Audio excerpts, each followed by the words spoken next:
Di episode kali ini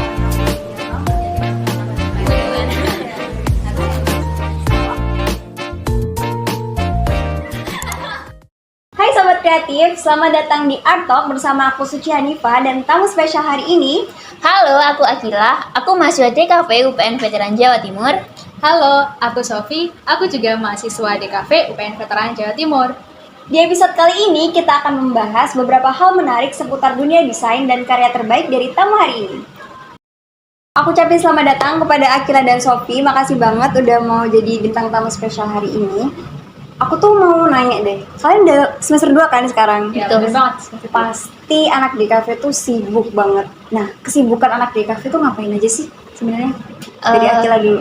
Oke, untuk kesehariannya anak DKV ya pastinya kita nugas terus ngerjain sampai malam, bahkan ada yang SKS juga. Khususnya kayak aku sih. Sebentar, SKS itu apa sih? SKS itu sistem kebut semalam. Jadi ya meskipun tugasnya udah diberikan seminggu-minggu sebelumnya, tapi yang ngerjainnya cuma semalam. Tapi itu lebih mantap sih buat cari ide-ide dan referensi.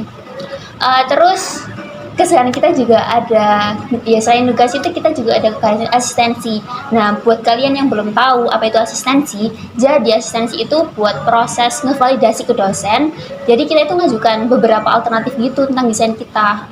Nanti dari dosen itu kasih saran atau mungkin ada yang kritik juga, baru nanti dihasilkan satu alternatif. Kayak dari asistensi itu juga kita melewati proses-proses revisiannya juga. Kayaknya banyak banget ya hal-hal untuk menuju final gitu. Ada lagi yang bikin aku tuh penasaran deh. Kayaknya kalau buat minat aja kurang pas deh masuk DKV. Ada nggak sih hal yang bener-bener bikin kalian mantep, udah aku DKV aja? Padahal sebenarnya nggak pengen-pengen banget, cuman pengen aja gitu. Faktor lain yang bikin kalian mantep buat ngambil DKV itu apa sih? Siapa dulu, Sofi? Sofi dulu deh. Aku dulu ya. Jadi perjalananku masuk DKV itu sebenarnya bukan dari internalku sendiri sih. Kayak dulu tuh aku nggak tahu DKV itu apa sih, nggak tahu. Jadi justru yang buat aku masuk DKV tuh orang-orang di sekitarku. Kayak misalkan nih temanku ya, Sofi kamu nih kayak gambaranmu bagus, kayak cocok banget masuk DKV gitu ya. Karena aku nggak tahu apa itu DKV. Setelah lama aku searching, oh ternyata aku tahu ya DKV itu desain komunikasi visual yang isinya seputar dunia kreatif, desain gitu. Dan dari situ aku mulai cocok, akhirnya memutuskan untuk masuk DKV. Itu sih kalau dari aku. Kalau dari Kila gimana? Kalau dari aku sih, aku juga dari awal nggak ada kayak kepikiran buat lanjut ke berkarir di bidang desain. Kenapa? Karena ya aku itu sekedar bisa gambar aja. Aku nggak menganggap bisa menggambar itu sebagai skill atau mungkin sebagai bakatku. Nah, aku pun memilih DKV ini itu beberapa minggu sebelum validasi ke SNBP. Sebelumnya itu kan aku nggak ada komunikasi ya sama orang tua. Terus pas detik itu, aku berusaha nyoba ngobrol lah sama orang tua aku. Gimana ya kalau semisal aku masuk DKV? Ternyata orang tua aku juga ngedukung kalau aku semisal lanjut buat berkarir ke desain ke bidang itu. Jadi ya aku pas waktu itu ya langsung mantep buat milih DKV. Gitu Sobat Kreatif. Jadi buat Sobat Kreatif semua yang masih bingung mau masuk DKV atau enggak, coba digali lagi ke dirinya, faktor apa sih yang bikin kalian bener-bener harus milih DKV. Betul. Iya, betul banget. Gitu. Jadi kita juga harus kayak mengenali potensi diri kita sendiri gitu ya. Banyak-banyak latihan juga, karena kita juga nggak bisa bergantung sama skill yang dimiliki oleh kamu sendiri. Kamu harus tetap kayak gali terus, belajar terus. Nah, setelah ngebahas keseharian sebagai mahasiswa di kafe, aku tuh penasaran banget, selama 2 semester ini ada nggak sih karya yang menurut kalian tuh paling bagus gitu? Sama boleh ceritain ke teman-teman kreatif semua, inspirasi apa yang bikin kalian ngebuat karya itu, terus prosesnya gimana, sampai makna yang kalian mau sampaikan dari desain itu. Ada nggak dari Kila? Dari aku. Kalau dari aku sih untuk karya yang menurutnya sebagai masterpiece gitu mungkin belum ada ya. Kebanyakan karya-karya aku itu penelitian dari tugas. Ada juga salah satu karya tugas yang udah aku jelasin di salah satu konten Instagramku. Di situ aku ngegambar itu waktu itu tugas apa ya? Tugas gambar hewan berbulu, hewan berbulu. Nah itu menggunakan mesin warna kan di situ di kertas A3. Nah itu aku pengerjaannya cuman berapa 3 hari mungkin ya. Tapi gak disangka-sangka banget sih nilainya. Dapat yang 98 waktu itu. Ya, sempurna. gitu sih. Ada yang lebih sempurna sih ya. 99 kan? Oh iya tak. Ada. Seenggaknya mendekati lah. Ya udah, nggak 100 pokoknya. Ya kok, dari aku seperti itu sih. Terus dari Sophie gimana?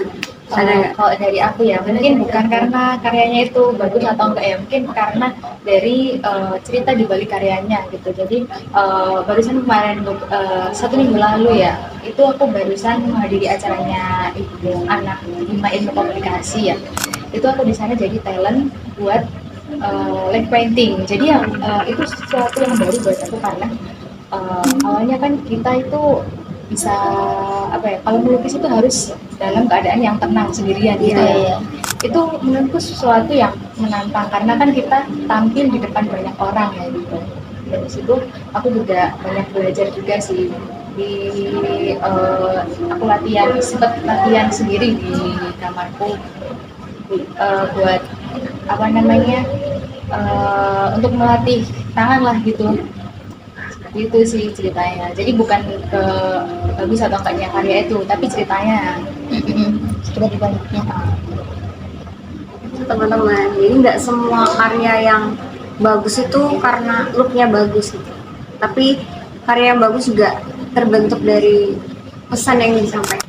Dengan jadwal yang padat sebagai seorang mahasiswa, menurut kalian penting nggak sih kalau nyediain sebagian waktu buat ngelakuin hal lain selain kerjain tugas, selain menjadi seorang mahasiswa gitu? Kayak mungkin olahraga atau open komis atau organisasi gitu.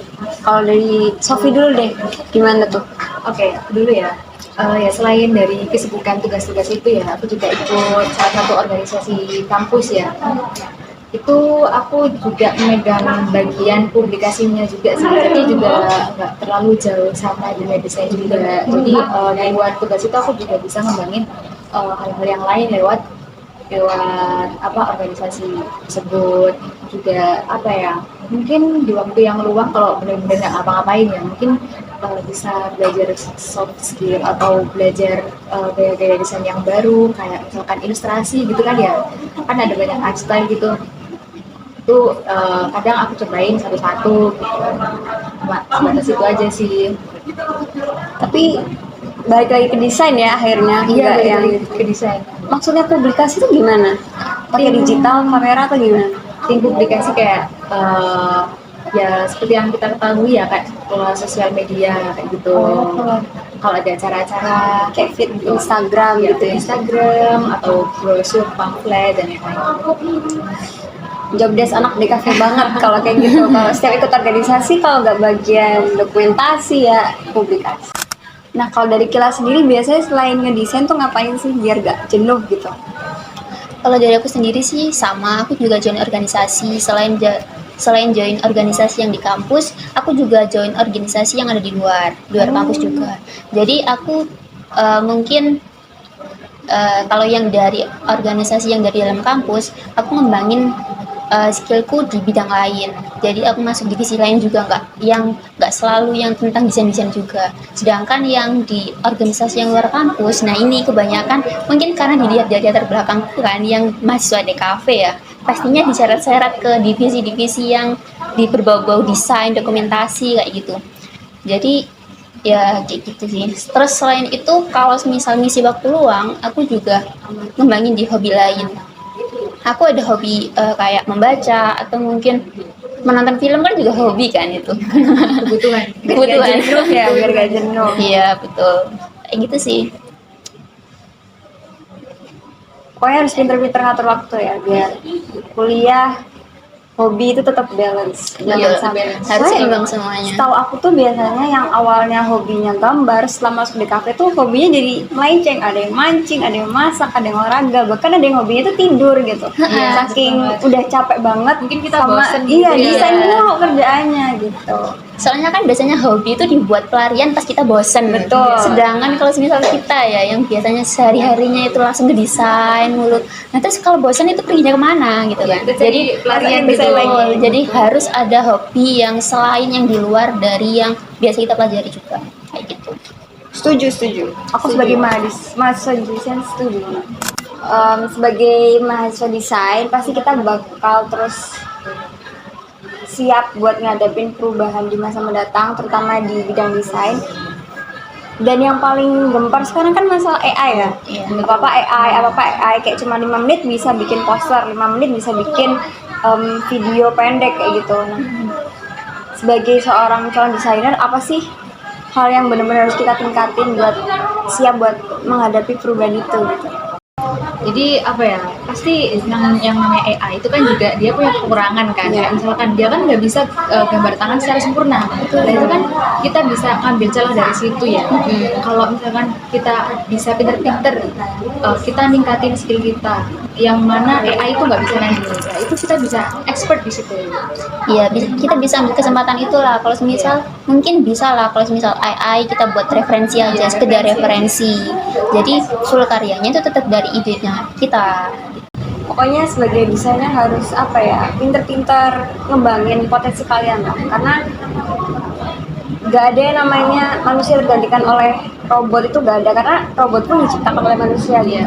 Jadi sepintar apapun robot masih ada manusia yang lebih pintar. Jadi terus kembangin potensi kalian guys.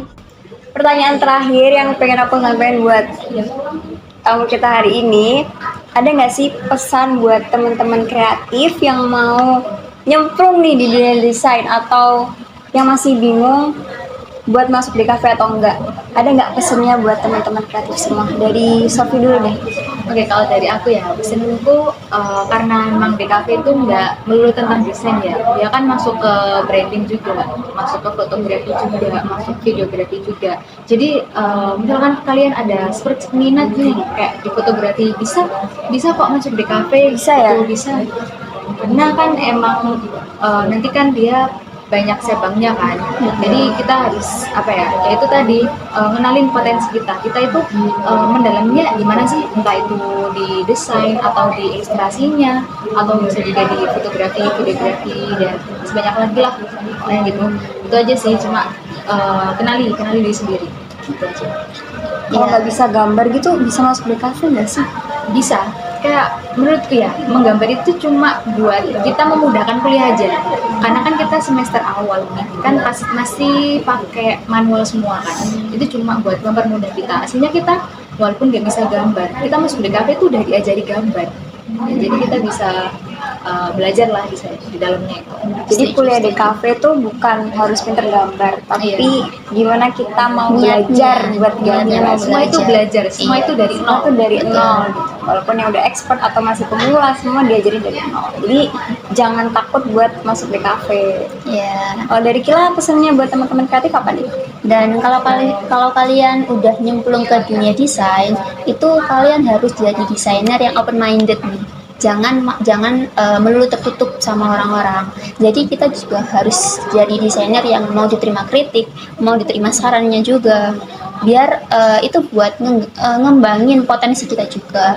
Dan juga kalian kalau misal para desainer nih, itu jangan cuma mengutamakan estetikanya aja. Jadi kalian harus mentingin juga dan mikirin juga fungsionalitas atau dampak positifnya karya kalian bagi masyarakat juga. Kayak gitu sih.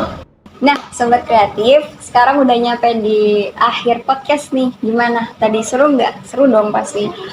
Semoga dari apa yang kita sampaikan barusan bisa bermanfaat buat teman-teman di luar sana yang mau masuk di kafe atau pengen nyemplung di dunia desain. Semoga ada gambaran lah ya gimana keseharian mahasiswa pada umumnya. Nggak cuman gambar aja, ternyata ada organisasi, ada open komis dan yang lainnya. See you di next episode. Bye bye. See you guys. Makasih ya. Makasih juga. Keren sekali. Sama-sama.